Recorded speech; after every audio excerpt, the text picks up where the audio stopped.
Hello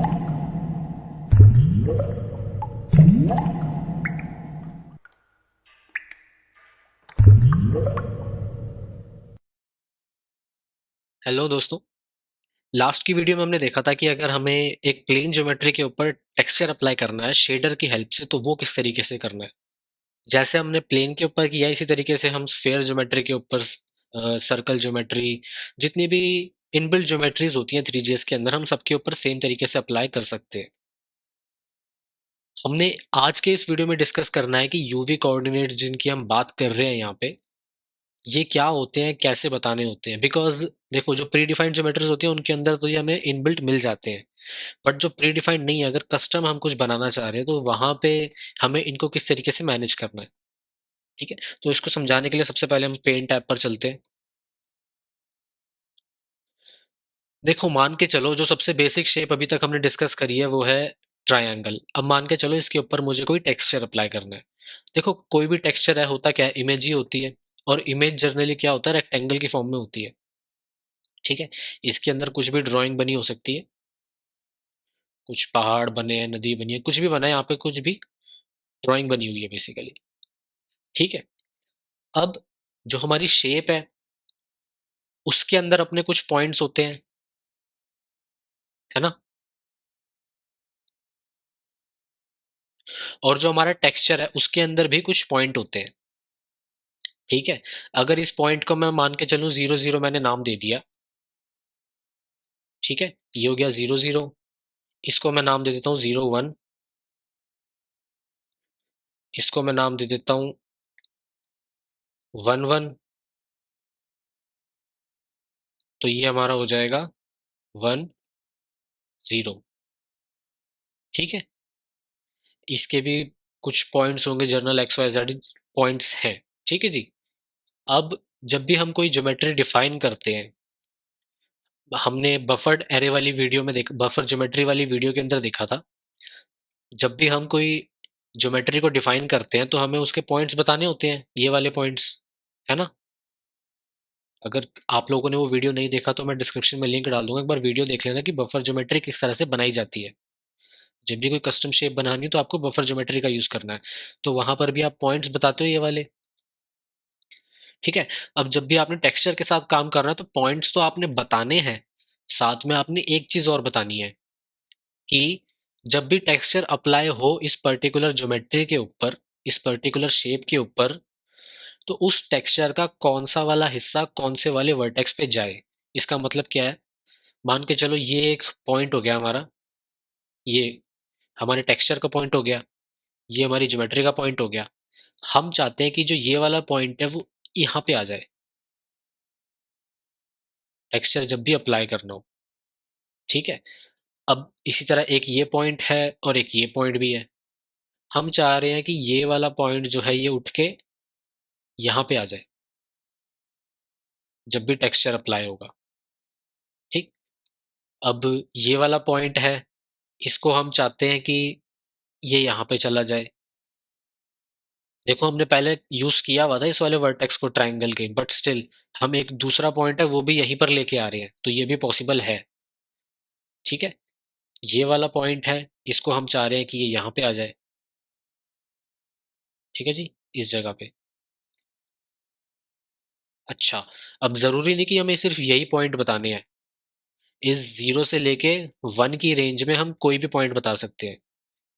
for example मान के चलो, यहाँ पर भी हमारे पास ट्रायंगल में अगर एक पॉइंट होता, इस जगह पे, इस जगह पे, अभी फिलहाल नहीं है, बट मान के चलो एज्यूम करो कि यहाँ पे भी कोई पॉइंट होता, कोई वर्टेक्स होता। ठीक है, तो हम इस पूरी शेप में से, जो पूरा टेक्सचर है इसमें से कोई सा भी पॉइंट उठा सकते हैं। बस कंडीशन हमारी यही रहेगी कि 0 से 1 की रेंज में हमें रहना है। फॉर एग्जाम्पल ये वाला कोई पिक्सल होगा, रैंडम सा कोई पॉइंट है बीच का, कुछ भी नंबर हो सकता है इसका। फॉर एग्जाम्पल इसको हम मान के चल लेते हैं कि 0.2 कॉमा 0.5। ठीक है जी, 0.2 कॉमा 0.5 ये इसका इंडेक्स हो गया, बिकॉज एक्स डायरेक्शन में हम 0.2 बढ़ गए और वाई की डायरेक्शन में हम 0.5 बढ़ गए। ठीक है जी, तो ये पॉइंट बन जाएगा। तो हम इस वाले पॉइंट को यहाँ पे मैप कराना चाह रहे हैं, वो भी हम कर सकते हैं, कोई हमें नहीं रोक रहा। इस वाले पॉइंट को उठा के हम यहाँ भी मैप करा सकते हैं, ठीक है जी। यहाँ का कोई रैंडम पॉइंट है उसको उठा के हम यहाँ भी मैप करा सकते हैं। अब इस मैपिंग से होगा क्या, अब मैं थोड़ा सा क्लियर कर रहा हूँ डायग्राम। सिंपल वाले पे आ जाते हैं जो हमने इनिशियली देखा था। देखो, हमने बेसिक मैपिंग तो यहाँ बता दी कि ये 4 पॉइंट उठा लिए और वो इन 3 पॉइंट्स के ऊपर मैप कर रहे हैं। अब WebGL इंटरनली किस तरीके से काम करेगा कि जो बीच के पॉइंट्स है ना वो अपने आप कहीं पे डालने की कोशिश करेगा। फॉर एग्जांपल ये वाला पॉइंट जो है, अब हम सारे तो बता नहीं रहे होते, बिकॉज इस पूरे एरिया में इनफाइनाइट पॉइंट्स हो जाएंगे। इनफाइनाइट तो खैर नहीं होंगे, बट बहुत ज्यादा पॉइंट्स हैं। कहने का मतलब ये, अब एक एक तो बता नहीं सकते, ठीक है। तो हमने सिर्फ कुछ बता दिए, बीच के पॉइंट वो अपने आप ही एज्यूम करने की कोशिश करेगा। इसको इंटरपोलेशन भी कह सकते हो आप, ठीक है। अगर ये वाला पॉइंट है, जब वो रेंडर करने जाएगा तो वो खुद ही क्या करेगा कि भाई इसका लेफ्ट वाला पॉइंट तो यहाँ चला गया, राइट वाला पॉइंट जो है वो यहाँ चला गया, तो बीच वाला मैं यहाँ को डाल देता हूँ। लॉजिकल सी बात है, ठीक है। अब इस ऊपर वाले के केस में भी अगर ये वाला पॉइंट मान के चलो डिस्कस हो रहा है टेक्सचर का, ठीक है, तो वो देखेगा कि इसके ऊपर वाला तो इधर आ गया, इसके नीचे वाला इधर आ गया, तो बीच वाला यहाँ बीच में कहीं आना चाहिए, ये भी लॉजिकल है, ठीक है। अब वो देखेगा कि ये वाला पॉइंट जो बिल्कुल बीचों बीच में यहाँ पे पिक्सल ये वाला, ये कहाँ जाना चाहिए, तो यही देखेगा कि भाई चारों साइड जो है इसकी यहाँ यहाँ नीचे जा चुकी है, तो लॉजिकल सा यही बनता है कि इसको भी मैं उठा के यहाँ बीच में डालने की कोशिश करूँ, ठीक है। इसी तरह ये वाला पॉइंट जब उसको रेंडर करना होगा, वो सोचेगा इसको कहाँ डालूं पूरी शेप के अंदर, तो वो भी सोचेगा लॉजिकल सा। तो सॉरी, मैंने यहाँ पे गलती कर दी। जो ये वाला पॉइंट है, ये वाला जो पॉइंट है यहाँ नहीं जाएगा, ये यहाँ जाएगा, ठीक है। ये यहाँ पे जाएगा बिकॉज देखो ना, लेफ्ट वाली साइड जब वो लेफ्ट वाली साइड पे जाएगी, जो बीच वाला पॉइंट है वो इधर बीच में आने की कोशिश करेगा, और जो ये राइट वाला पॉइंट है ये इधर आने की कोशिश करेगा, ठीक है। तो यहाँ पे क्या होगा, थ्री WebGL इंटरपोलेट करने की कोशिश करेगा। कुछ हमने बता दिए, जो नहीं बताए वो अपने आप कोशिश करेगा कि आपने ये वाले तो मुझे यहाँ बताए थे, तो इनके बीच के पॉइंट से मैं यहाँ बीच में डाल देता हूँ। ये सारा काम वो खुद करेगा। तो हमें सिर्फ खुद बताने, थोड़े बहुत पॉइंट बताने होते हैं खुद, बाकी के वो अपने आप ले लेता है। अब ये जो पॉइंट हमें बताने हैं ये किस तरीके से बताने हैं, ठीक है। तो अब वापस आते हैं अपने कोड के ऊपर।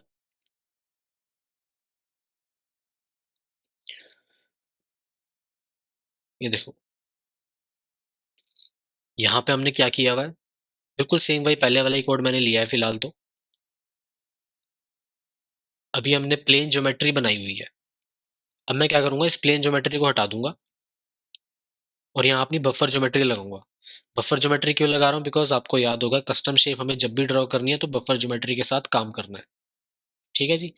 बफर ज्योमेट्री में हम पोजीशंस बताते हैं वर्टिसेस की, क्या क्या वर्टिसेस होंगे। तो अभी भी हम स्क्वायर ही शेप बनाने वाले हैं, ठीक है, ज्यादा कॉम्प्लिकेट नहीं करेंगे फिलहाल के लिए, तो स्क्वायर ही हम बनाएंगे। ये लो जी, एक यहाँ पे हमने स्क्वायर टाइप, स्क्वायर प्रॉपर ये आई डोंट नो स्क्वायर बनेगा या रेक्टेंगल बनेगा, बट कुछ रेक्टेंगुलर टाइप की शेप यहाँ पे बनने वाली है। यहाँ पे मैंने क्या किया है, 4 पॉइंट्स बताए हैं, ठीक है जी। ये 4 पॉइंट्स कैसे हो गए, -35 को मैं अगर ड्रॉ करने की कोशिश करूँ,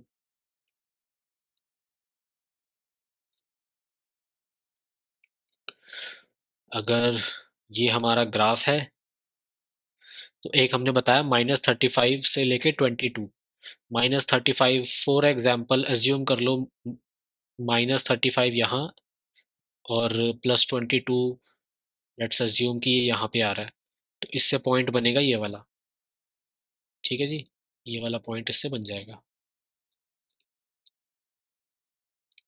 अच्छा, उसके बाद +35 एंड 22, ये एज्यूम करके चलते हैं यहाँ पे कहीं बनेगा, ठीक है। उसके बाद +35 एंड -22, +35 एंड -22, ये यहाँ को कहीं बनना चाहिए, और लास्ट पॉइंट है हमारा -35 एंड -22, ये यहाँ को कहीं बनना चाहिए। तो ओवरऑल अगर आप देखोगे तो यहाँ पे आपका रेक्टेंगल बन जाएगा। तो यही हमने बनाना है, तो ये हमने 4 पॉइंट बता दिए, ठीक है जी। उसके बाद हम क्या बताते हैं, इंडिसेस बताते हैं। इंडिसेस भी हमने बता दिए, क्योंकि ये दो ट्रायंगल्स में डिवाइड हो रहा है ना। अगर हम यहाँ देखें कौन से दो ट्रायंगल्स हैं ये, तो पहले जीरो वाला पॉइंट हमने लेना है, ये वाला जीरो, हमने जीरो इंडेक्स पे ये वाला रखा हुआ है। इससे हमने जाना है थर्ड इंडेक्स वाले पे। तो थर्ड इंडेक्स में हमारा कौन सा पॉइंट बन रहा है, ये लास्ट वाला, यानी कि यहाँ से हमने स्टार्ट किया और आ गए यहाँ पे। ठीक है जी। और उसके बाद हम जा रहे हैं फर्स्ट इंडेक्स पे, कौन सा पड़ा हुआ है, ये वाला पॉइंट। यहाँ से हम चले गए इधर। ठीक है जी। 3 पॉइंट हमारे पूरे हो गए। तो जैसे 3 पॉइंट पूरे होते हैं, एक ट्रायंगल हम पूरा कंप्लीट कर सकते हैं। उसके बाद अगले ट्रायंगल के लिए हम क्या लेंगे, फर्स्ट वाला पॉइंट। फर्स्ट पॉइंट हमारा ये हो जाएगा, फर्स्ट इंडेक्स पे पड़ा हुआ है जो। उसके बाद हमने जाना है यहाँ से थर्ड इंडेक्स पे, यानी कि ये। ठीक है। और उसके बाद थर्ड इंडेक्स से हमें जाना है सेकंड इंडेक्स पे। सेकंड इंडेक्स पे कौन सा पॉइंट है, 35 और -22, जो कि यहाँ पे आएगा। तो हम यहाँ आ गए। अब फिर से हमारे 3 पॉइंट पूरे हो गए, एक, दो और ये तीसरा। यहाँ पे भी फिर हम एक ट्रायंगल पूरा कर सकते हैं। और अगर इन दोनों ट्रायंगल्स को आप ओवरऑल देखोगे तो दोनों ने मिलके क्या बनाया है, एक रेक्टेंगल बनाया है। ठीक है जी। तो हमारे पॉइंट्स हो गए, इंडिसेस भी हमारे सही हैं। उसके बाद हमें क्या करना होता है, पोजीशन सेट करनी होती है। Geometry dot set attribute position and set index, ये दो हमने देखे थे कि किस तरीके से काम करते हैं। तो अब हमारा ऑब्जेक्ट जो है वो बन जाना चाहिए। ये देखो, ये तो बन गया, लेकिन इसके ऊपर अभी कुछ दिखाई नहीं दे रहा, कुछ कलर वगैरह कुछ आ नहीं रहा है। कुछ जो हमारा इमेजेस थी वो अप्लाई नहीं हो रही, टेक्सचर अप्लाई नहीं हो रहा। वो क्यों अप्लाई नहीं हो रहा, बिकॉज यूवी कोऑर्डिनेट्स हमने बताए नहीं अभी तक। यूवी कोऑर्डिनेट अब कैसे बताने हैं, तो देखो, जैसे आपने पॉइंट्स बताए यहाँ पे एक एक वर्टेक्स के लिए, इसी तरह आप एक एक वर्टेक्स के लिए यूवी कोऑर्डिनेट अब बताओगे। ठीक है जी। हम वापस इस डायग्राम को ओपन कर लेते हैं अपने। अब हमारी इमेज कैसी होती है, वो भी रेक्टेंगल टाइप की होती है। ठीक है ना। अब हमने बोला है कि 0 और 1, मान के चलो अगर इसको मैं 0 0 बोल रहा हूँ, और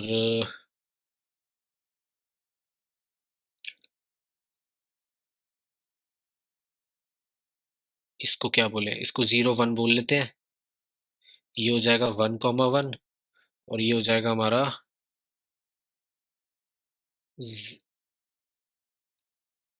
एक मिनट, ये बनेगा 1 0। ठीक है। ये हो जाएगा 1 1, और ये हो जाएगा 0 1। अब हमने मैपिंग कैसे करनी है, जो हमारा पहला पॉइंट था, ठीक है जी, यहाँ पे भी उसी ऑर्डर में हमने चलना है। ठीक है। तो जो यहाँ पे हमने पहला दिया हुआ है कोऑर्डिनेट, वो पहले पॉइंट पे जाके मिल जाएगा। ठीक है। तो यानी कि ये वाला जो है, जो ये वाला पॉइंट है, ये कहाँ पे मैप हो रहा है, इसके ऊपर। ठीक है जी। उसके बाद है हमारा 1 1, ये वाला जो कोऑर्डिनेट है, ये किस पे मैप होगा, सेकंड वाले पॉइंट पे। तो ये कहाँ पे हमारा जा रहा है, 1 1 हमारा यहाँ पे जा रहा है। ठीक है। और उसके बाद है हमारा 1 0। 1 0 कहाँ पे जा रहा है, इस सेकंड इंडेक्स पे जो पड़ा हुआ है। ठीक है जी। ये हमारा आ जाएगा यहाँ पे। और फिर लास्ट वाला क्या बच गया, 0 0, ये इस वाले पॉइंट पे जाके मैप होएगा। तो इसको यहाँ से उठाया और यहाँ रख दिया। ठीक है ना। अब ये तो हमने पॉइंट बताए, बाकी के वेब जीएल अपने आप डिसाइड कर लेगा। मान के चलो जब इस बीच वाला पोर्शन कब दिखाएगा ये पिक्सल का, जब वो इस जगह पे होगा, बीच का पोर्शन दिखाना होगा। इधर वाला पोर्शन कहाँ दिखाएगा, जब वो इस जगह पे होगा। इधर वाला पोर्शन इमेज का कब दिखाएगा, जब वो इस जगह पे होगा। ठीक है। उसी तरह इधर वाला पोर्शन कब दिखाएगा, जब उसको इस जगह, जब वो इस जगह पे होगा। इधर वाला पोर्शन कब आएगा, जब वो इस जगह पे होगा। हमें सिर्फ कुछ बताने होते हैं, बाकी वो अपने आप एडजस्ट कर लेगा। ठीक है। तो अभी तो हमने यहाँ पे सिर्फ और सिर्फ ये एरे क्रिएट किया है कोऑर्डिनेट्स का, बिल्कुल सेम वैसे ही फ्लोट 32 एरे बनाना है इसका भी। और यहाँ पे ये हमने क्रिएट कर लिया। सेट कैसे करना है, geometry dot set attribute UV. ठीक है। उसके बाद आपने यहाँ पे फिर से बफर एट्रीब्यूट क्रिएट करना है, इसको अपना एरे पास करना है जो आपने बनाया फ्लोट 32 टाइप का। और मैंने 2 लिखा है, 2 क्यों लिखा है, बिकॉज देखो, हर एक वर्टेक्स की इन्फॉर्मेशन सिर्फ और सिर्फ 2 नंबरों से मिल रही है हमें, सिर्फ 2 एलिमेंट से, है ना, एक्स एंड वाई, बस इतना ही तो है, इससे ज्यादा तो नहीं है। ठीक है ना। तो हर एक वर्टेक्स के लिए 2 नंबर यूज करने हैं। जैसे ही 2 यूज हो जाएंगे फिर वो अगले वर्टेक्स की वैल्यूज को कंसिडर करने लग जाएगा। ठीक है, तो यहाँ पे आप देखोगे आपका अफेक्ट जो है वो पूरी तरह से अप्लाई हो रहा है जैसे होना चाहिए।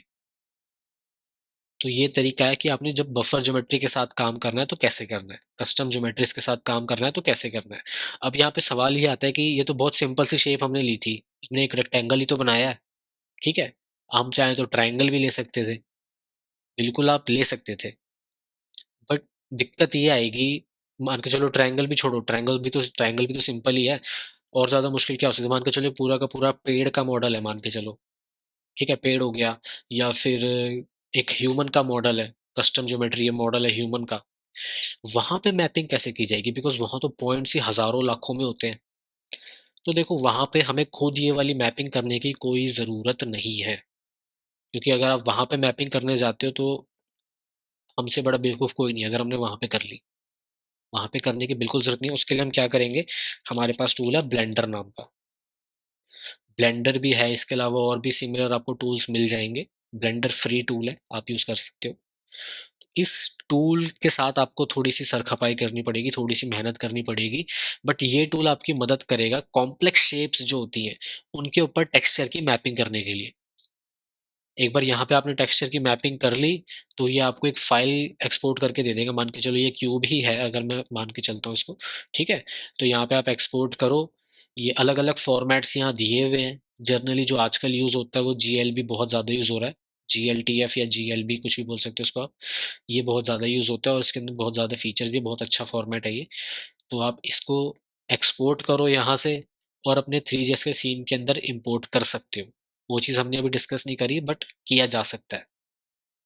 ठीक है, तो वहां पे आपको इन पॉइंट्स के साथ खेलने की कोई ज़रूरत नहीं है। इन पॉइंट्स के साथ हमें कब खेलना है, जब हम कुछ क्रिएटिव सा बना रहे होते हैं, कुछ डिज़ाइन बना रहे हैं, ठीक है, तब आपने इन चीज़ों का यूज़ करना है। मान के चलो कोई पार्टिकल सिस्टम हम बना रहे हैं, वहां पे आप इस चीज़ का यूज़ कर सकते हो। ठीक, बट अगर बहुत ज़्यादा आपने कॉम्प्लेक्स मैश कोई बनाई हुई है तो वहां पे आपको ब्लेंडर ही यूज़ करना है। बिकॉज अगर आप इस तरीके से करने जाओगे चीज़ों को, आपको कई महीने लग जाएंगे और आपका एक मॉडल भी ढंग से तैयार नहीं हो पाएगा। तो वो चीज़ प्रैक्टिकल नहीं है ना, बिकॉज यहाँ तो क्लाइंट कहेंगे भाई हमें जल्दी से जल्दी चाहिए और आप कहोगे नहीं भाई मुझे तो अभी टाइम लगने वाला है, बहुत टाइम। तो वो चीज़ बहुत गलत हो जाएगी। ठीक है, तो बहुत ज़्यादा कॉम्प्लेक्स शेप के लिए इस चीज़ को यूज़ नहीं करना। उसके लिए आपने ब्लेंडर का यूज़ करना है।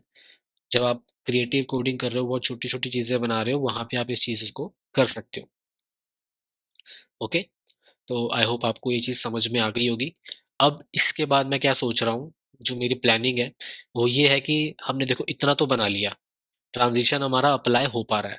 अब हमें क्या करना है, इन ट्रांजिशन के साथ किस तरह से खेला जा सकता है, अलग अलग तरीके के ट्रांजिशंस हम बना के देखेंगे। ठीक है, ट्रांजिशंस हमने बना लिए, हम एक चीज़ और डिस्कस करेंगे कि अब जैसे ये हमारे सामने दिख रहा है, इसको वीडियो में कैसे कन्वर्ट किया जाए। बिकॉज वीडियो एडिटर आप कोई भी डाउनलोड करते हो उनके अंदर क्या हो रहा होता है, आप कुछ वीडियोस ऐड करते हो, ठीक है, कुछ उसमें वीडियोस डाल दी या इमेजेस डाल दी, कुछ ऑडियो फाइल्स डाल दी, ये सब काम तो करते हो, उसके बाद उसमें कुछ इफेक्ट्स वगैरह डालते हो। तो वही काम तो यहाँ पे भी हुआ है, हमने यहाँ पे इमेजेस का यूज किया और उसके अंदर एक इफेक्ट बनाया हमने। तो इसको अगर हम वीडियो में एक्सपोर्ट कर देंगे तो हमारा एक तरह का छोटा छोटा ही बोल सकते हो, बहुत ज्यादा बड़ा नहीं मैं इसको कहूंगा, बट एक हमारा बेसिक प्रोटोटाइप तो तैयार हो ही जाएगा वीडियो एडिटर का। उसको आगे फ्यूचर में हम और ज्यादा भी डेवलप कर सकते हैं। ठीक है, तो वो मेरी प्लानिंग रहेगी कि इसके हमने वीडियो में कैसे एक्सपोर्ट किया जाए, वो हो गया, और अलग अलग तरह के ट्रांजिशंस कैसे अप्लाई किए जाए, वो हो गया। उसके बाद हम लाइटिंग के और ज़्यादा मॉडल्स देखेंगे, शेडर्स के अंदर और ज़्यादा चीज़ें देखेंगे कि लाइटिंग को किस तरह से मैनेज करना है। एक नॉर्मल्स का कॉन्सेप्ट है, वो हमें और ज़्यादा डीपली समझना है कि नॉर्मल्स किस तरीके से काम करते हैं। तो वो हमारे आगे के फ्यूचर के टॉपिक्स हो जाएंगे। अभी के लिए आप इसको प्रैक्टिस कर सकते हो, अगर कुछ रिजल्ट्स आपने बनाए हैं तो आप मुझे दिखा भी सकते हो, आई विल अप्रिशिएट दैट।